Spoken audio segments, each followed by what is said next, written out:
Sementara itu diduga akibat arus pendek listrik, rumah guru honor di Kelurahan Kayu Are Kuning, Kabupaten Banyuasin, ludes terbakar di lalap si jago merah. Dengan kejadian ini, korban dan keluarga harus kehilangan tempat tinggalnya. Diduga akibat arus pendek listrik, satu unit rumah di Kelurahan Kayu Are Kuning, Kabupaten Banyuasin milik seorang guru honorer SMP Negeri 2 ludes terbakar. Dalam kejadian ini, 2 unit mobil pemadam kebakaran Pemkab Banyuasin turun ke lokasi kejadian dan berusaha memadamkan api. Yarsil selaku pemilik rumah mengungkapkan ada sebuah kabel terbakar dan tiba-tiba jatuh ke atas kasur. Kemudian langsung membakar kamar dan meluas ke ruangan lain hingga menghanguskan rumahnya.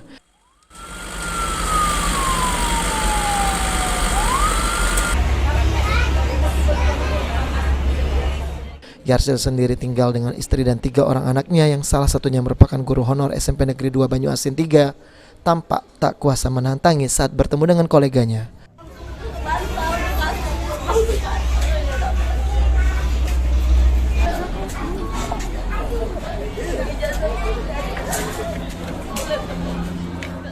Sulaiman, PAL TV.